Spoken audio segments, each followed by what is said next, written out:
In Sumerian mythology, the process of creation that took place on earth continued. After 6 generations of gods, it continued into the 7th generation of gods. But the younger gods of the 7th generation refused to continue the work. So the gods, the Enki gods, created slaves of the gods, human, to do the work of the gods instead. It is written in the epic poem Enuma Elish. You have slaughtered a god together with his personality. I have removed your heavy work. I have imposed your toil on man.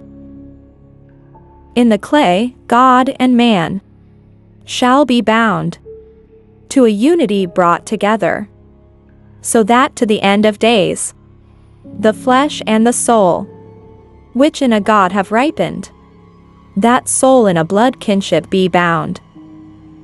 Follow me and subscribe to my channel. Let's study our no-wills ideas and myths together. We will explore how humans become guinea pigs. In the Old Testament, God created the world in 6 days and rested on the 7th. God created his slave, Adam. Adam was told to manage God's garden, the Garden of Eden. To make Adam work better, the woman Eve was created as Adam's helper and companion.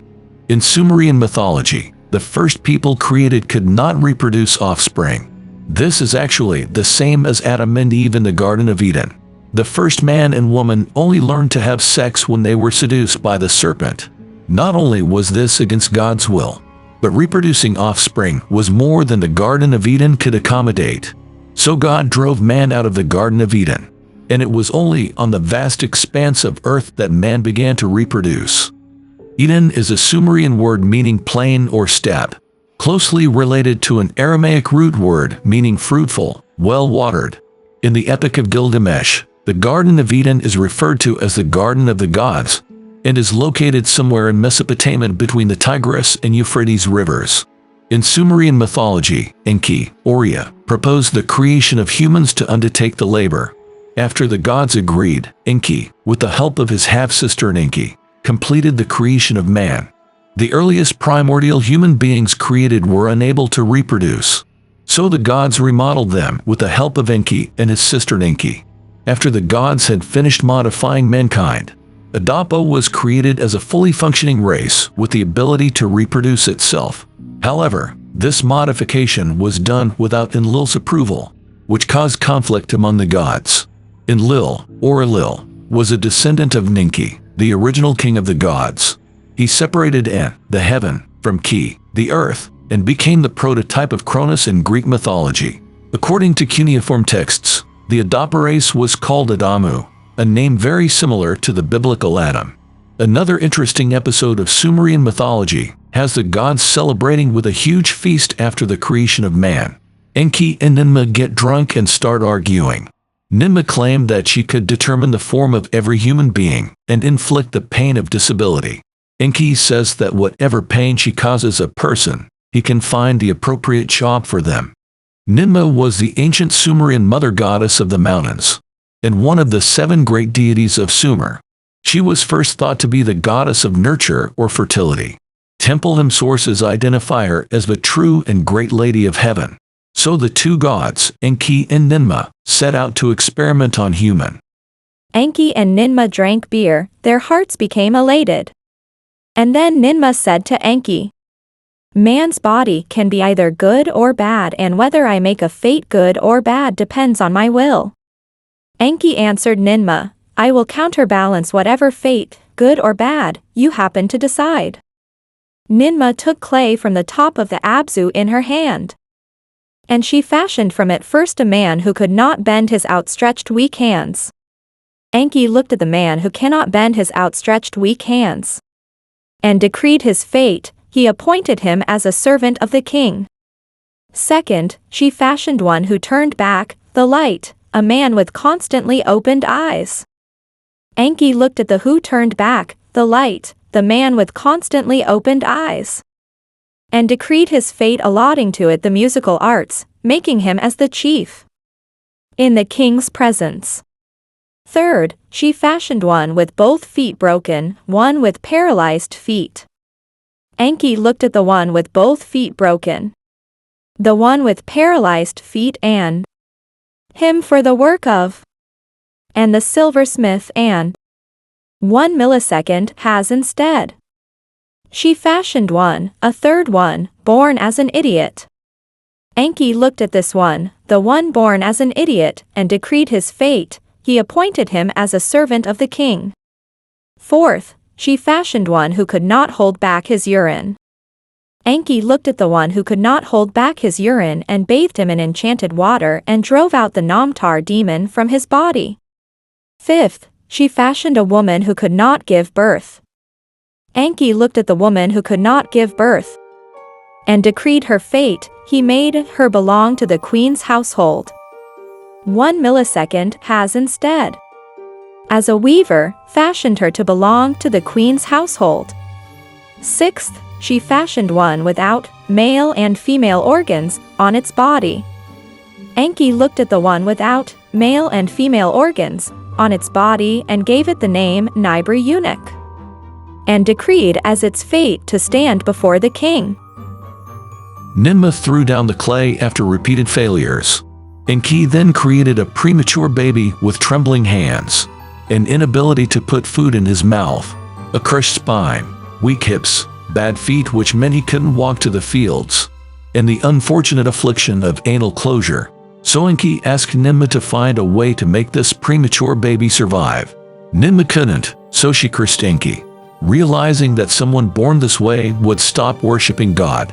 So Enki admitted to Nyingma that while he could create people, they would be incomplete without her. So from that day on, Enki and Nyingma worked together to study the form of each person and his or her place in society. In the eyes of gods and goddesses, human defects and disabilities are nothing more than occasional failures or minor mistakes. But the life of the handicapped, those who fail, is extremely painful. In the natural process of human gestation, the premature birth of those who fail is the result of natural process. But the self-righteous human beings who force them to come to the world through all kinds of high-tech means are just parents who, for their own selfishness, cloaked in moral goodness, bring suffering to earth without regard to the wishes of their children. Zecharia Sitchin was an American folk scientist. He was born in Azerbaijan, lived in Ukraine as a child, grew up in Palestine, and moved to New York in 1952. In 1976, he published The 12th Planet, a book that attributed the creation of ancient Sumerian culture to the Anunnaki. He said that the Anunnaki came from a planet beyond Neptune called Nibiru. The planet Nibiru is in an elongated, 3,600-year elliptical orbit around the Sun. According to Zecharia Sitchin's conjecture, the Sumerian gods were nothing more than aliens. When the Anunnaki arrived on Earth, they made it habitable by tilling the soil and mining the minerals. The Earthlings, intelligent beings created by the aliens, not only labored on the Earth in place of the Anunnaki, but also became the subjects of the Anunnaki's experiments. Artificial intelligence, abbreviated as AI, also known as machine intelligence, is the creation of intelligence by us humans. The purpose of human beings to make artificial intelligence, just like the Sumerian gods, is to create a race of robots that can work in place of human beings. In the process of conducting artificial intelligence, scientists have also started to focus on artificial consciousness, AC. Today, our civilization is highly developed and can extend to almost any corner of the earth. However, the understanding of ourselves is still a forbidden zone that science has not broken through.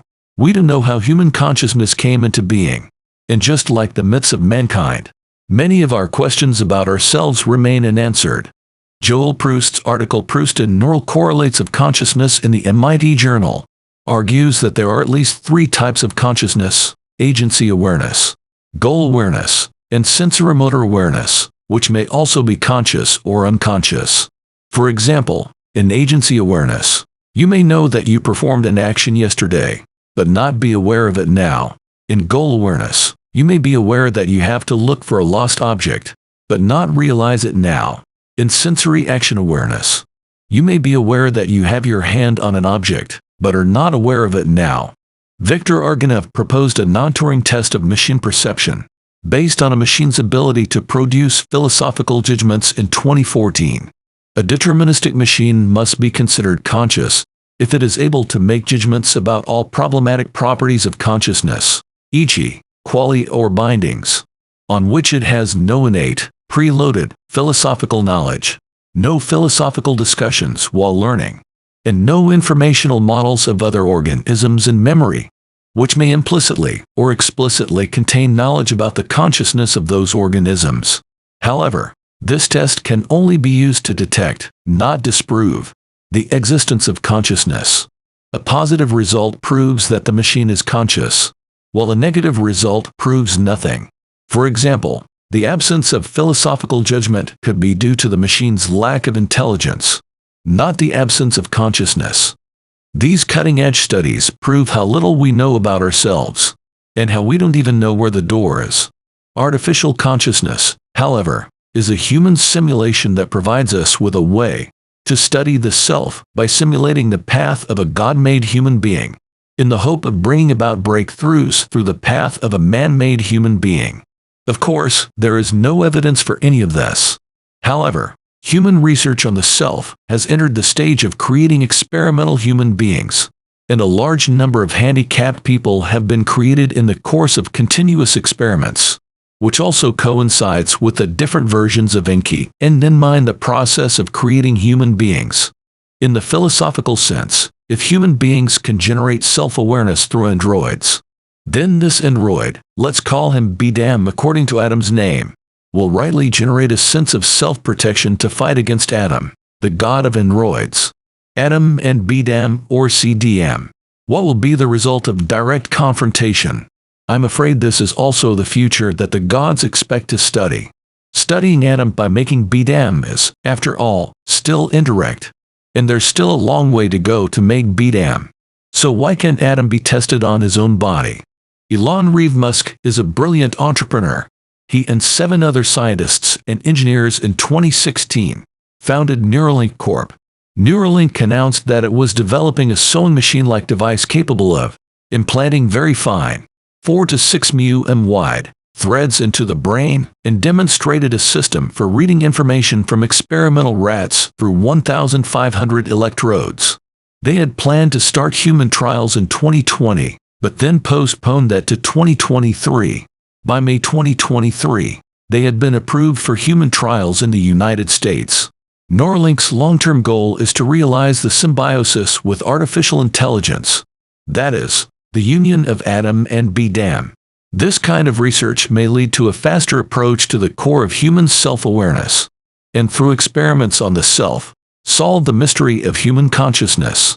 The strongest argument for us being in a simulation probably is the following. 40 years ago we had Pong.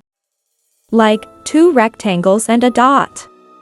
That was what games were. Now, 40 years later, we have photorealistic 3D simulations with millions of people playing simultaneously, and it's getting better every year. Soon we'll have virtual reality, augmented reality. If you assume any rate of improvement at all, then the games will become indistinguishable from reality. Even if that rate of advancement drops by 1,000 from what it is now. Then you just say, okay, let's imagine it's 10,000 years in the future, which is nothing on the evolutionary scale. So given that we're clearly on a trajectory to have games that are indistinguishable from reality, and those games could be played on any set-top box or on a PC or whatever. And there would probably be billions of such computers or set-top boxes. It would seem to follow that the odds that we're in base reality is 1 in billions. Whether humans are experiments for gods or higher intelligent beings, we don't know. But we do know that humans are becoming their own guinea pigs. Follow me and subscribe to my channel. Let's study our no-wills ideas and myths together. Let's explore together. Did the devil make man? How can we tell if it is God or the devil that we believe in?